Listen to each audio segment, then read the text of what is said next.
Last Sunday, we tried to figure out which one was better, the Sony or the Canon. But last week, we were talking about filmmaking. But this week, we're talking about photography. My name is Damien Cooper, and welcome to Monkey Pixels. We've got some fresh new young talent doing some things that I know you haven't heard before. 1, 2, 3, listen. Before we start this video, I will have to put out two disclaimers. In this review, I will focus on the fields of photography that we use these cameras for, also what these cameras are originally intended for, and what also lays in my kind of field of expertise. For example, judging a sub $2,000 cameras for its capabilities of shooting an NFL match might be a little bit unfair. It also wouldn't really make a lot of sense for me to judge a camera in a field that I have never used this in, for example like astrophotography. And here's disclaimer number 2. Some of the fields that I will be covering today I have already talked about in last week's video. So there might be a little bit of redundancy if you've watched both videos. But with that out of the way, let's start the review. First things, both cameras are currently in a price range within of $200 of each other. So for this review, I will consider them equal when it comes to their price point. As we've done in the past, let's start with the colors. Because whenever you mention colors in regards of cameras, everybody is talking about how much better Canon colors are than of their competition. But before we get into this topic, let's split it in two. One is color production and the second one is white balance. When it comes to color production, I have to agree with the masses. When I had to shoot JPEG and quickly deliver it to a client without doing any post-processing, I would definitely choose the Canon over the Sony for its better and richer colors and also their better skin tones. But then again, in 13 years of being a professional photographer, I can really count the times where I had to do this on one hand, and I probably wouldn't even need all of my fingers. Especially in times of shooting raw, cheap hard drive spaces, a wide variety of presets, and also mobile editing. I really don't see a situation where this would actually make a big difference. And speaking of presets, all the pictures you see here are edited with our preset packs that you can find on our website, and I will link this below. So like I already said, when shooting raw, it doesn't really take a lot of effort to get the best out of your shots, may it be on the Sony or the Canon. So for example, these two shots are both shot with either the Sony or the Canon, and they took around the same time in post-processing. And I think you can't really see a difference and both look pretty good to me. So I think the point might go slightly to the Canon, but I think it could be overlooked. Next up is the auto white balance, and this topic really can't be overlooked. Although I like to shoot fixed white balance whenever I can, when you're in a situation and you're running gun on an event and your light changes quickly, white balance might actually be the better option. When using the EOS R with the auto white balance, I think the camera hit the hammer on the nail about 99% of the time. With the Sony, however, it was really hit and miss and could be really frustrating. Again, this could easily be changed in post-processing, but especially when you have hundreds of pictures and you just want to batch edit them in post, it's really annoying if you have to check every picture for the white balance and adjust it manually. Without wanting to blindly read a spec sheet, let's talk about the unique features that every camera has that the other just doesn't have. So let's start with the one thing that most keyboard warriors were most active about when the Canon EOS R was first released. And this is the dual card slot. The Sony has one, the Canon just doesn't. So if you're a full-time wedding photographer and you really can't afford having an SD card fail on you mid-job, then the Sony is definitely the right choice for you. You can stop the video right here. Thanks for watching and don't forget to subscribe.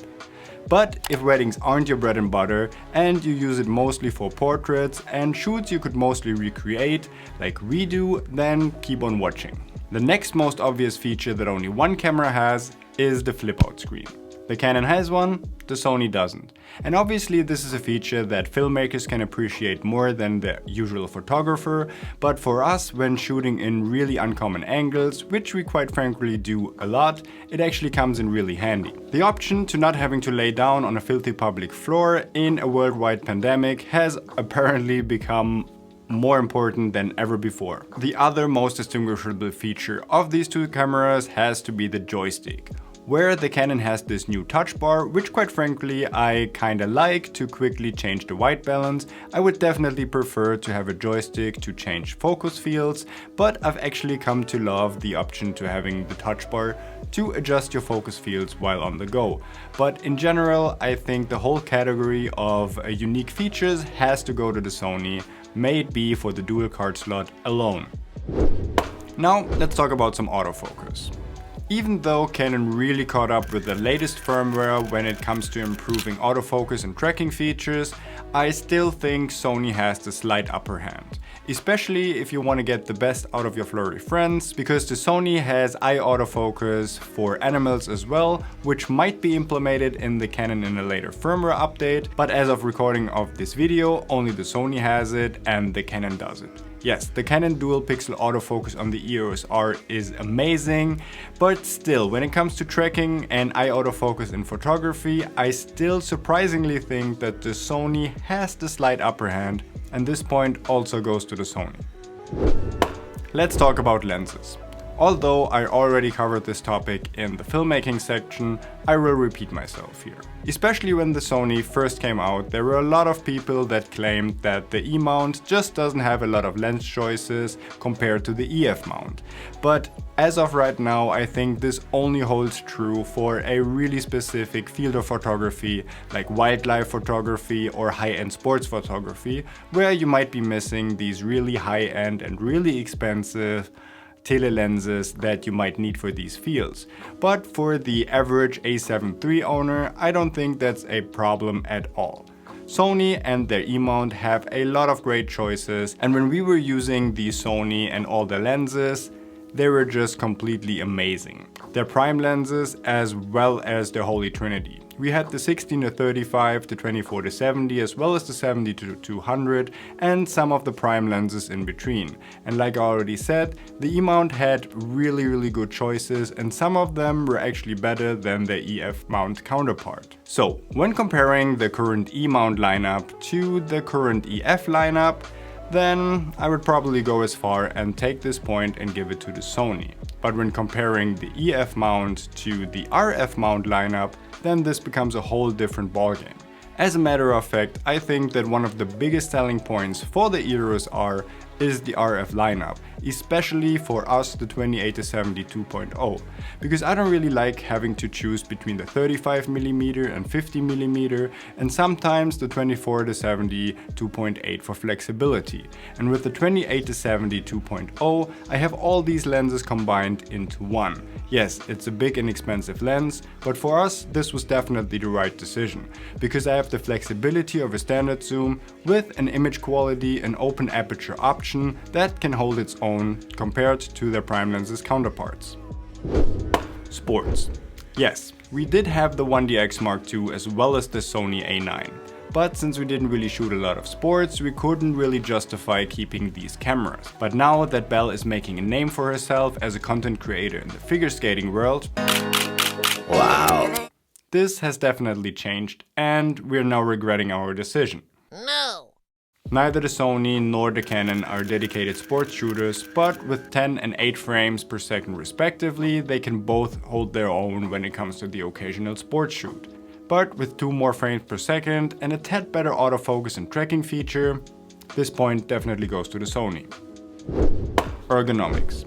I said this before and I say it again. I just prefer the slightly bigger body of the Canon as well as its button layout to its Sony counterpart. The Sony just doesn't fit my hand as well as the Canon does, and I gladly sacrifice a little bit of weight for a more comfortable grip and a more comfortable camera to shoot with.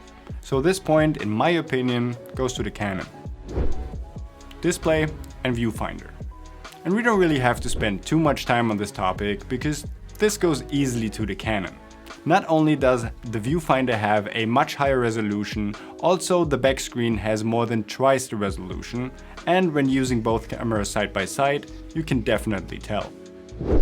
Lowlight capabilities. The Sony A7 III can definitely keep up with the reputation of its older brother, the A7S II, but it is slightly better than the Canon EOS R when it comes to shooting in low light.